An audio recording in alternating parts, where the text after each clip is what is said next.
Video করা মানে যে টাকা ইনকাম করা এটা কিন্তু ভাবা একদমই উচিত নয়। কেন জানো তো?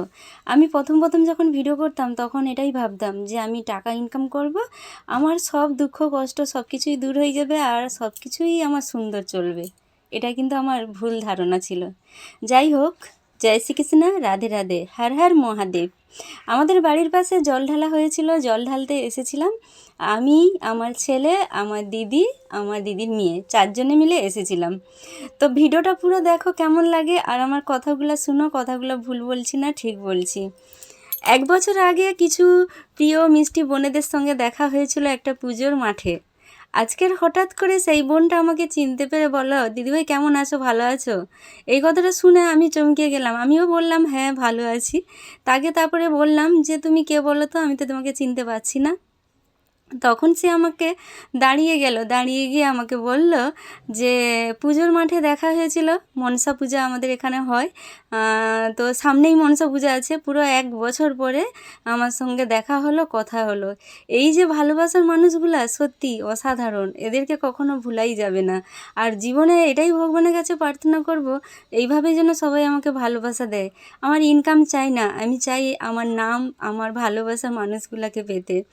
তারপরে বলতে বলতে অন্য কথায় চলে গেলাম। তো সেই বোন দাঁড়িয়ে গিয়ে আমাকে বলল যে তোমার সঙ্গে যে দাঁড়িয়ে কথা বলেছিলাম পুজোর মাঠে, মনে পড়েছে? আমি বলি হ্যাঁ হ্যাঁ হ্যাঁ মনে পড়েছে, কেমন আছো বলো?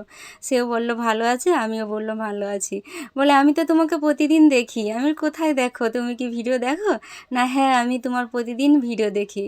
এই যে ভালোবেসে যে এত সুন্দর একটা কথা বলেছে না, সত্যি আমার মনটা পুরো ছুঁয়ে গেছে। এখানে কোনো টাকা দিয়া মানে এই অনুভূতিটা কিনা যাবে না। আর সবসময় মনে করি টাকার পিছনে না ছুটে নিজেকে পরিশ্রম ভালোবাসার মধ্যে ছুটালে তবেই দেখবে সবার কাছে ভালোবাসাটা পাবে। আমি কিছু কিছু কাজ এমন করি সেটা কখনো কারুর কাছে প্রকাশ করি না। হয়তো খারাপ কাজও করি, প্রকাশ করি না, আর হয়তো ভালো কাজ তো বেশিরভাগই করি, সেটা আমি প্রকাশ করে করতে চাই না। কেননা আমি নাম কামানোর জন্য কিছু করি না। আমার কর্তব্য আমি যতটা পারবো ততটা করার চেষ্টা করি।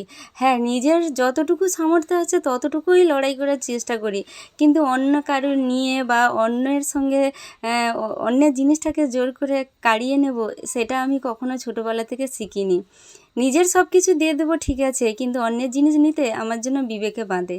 এই যে ভালোবাসাগুলো পাই না, এই ব্যবহারটার জন্যই হয়তো আমি এত ভালোবাসা সবার কাছ থেকে পাই। আমি রাস্তায় বেড়াইলে একটা ছেলেকে যত লোক চিনে, তেমনি আমাকেও ততটা মানুষ চিনে। এই যে চিনে বা কথা বলে, এই ভালোবাসাটা কিন্তু সবাই পায় না। রাস্তায় বেরোলে কথা বললে আমার কিছু কম হয়ে যাবে না বা ক্ষতিও হয়ে যাবে না।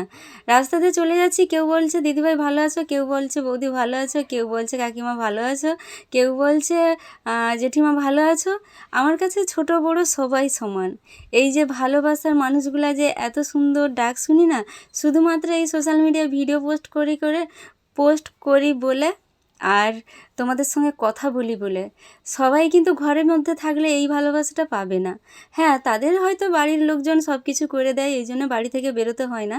কিন্তু আমার বাড়ির লোকজনও করে, কিন্তু তারপরেও আমি মনে করি যে আমি যতদিন আছি আমার সংসারটাকে আমাকে সুন্দর করে গুছিয়ে রাখতে হবে, সবাইকে ভালোবেসে সব কিছুটা যত্ন করে রাখাটাও আমার কর্তব্য।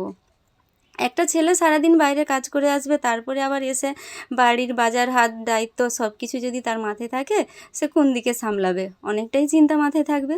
সেইভাবে আমার কর্তামশাইকে আমি একটু কম কাজ করাই। আমি বলেছি আমি যখন পারবো না তখন তুমি করবে, ট্রেজার ঠিক আছে, কিন্তু আমি থাকতে থাকতে তোমাকে বেশি খাটতে হবে না। যতটা ইনকাম করবো আমাদের খেয়ে বেশি হয়ে যায়, ওতেই আমি সুখী। জিরো থেকে এখন একটু একটু করে ভগবানের আশীর্বাদে উঠছি, কিন্তু আমি ওটাই চাই, সবাই শূন্য থেকে বড়লোক হোক, কিন্তু বড়লোক থেকে শূন্য হয়ে যেও না, এমন কিছু কাজ করো।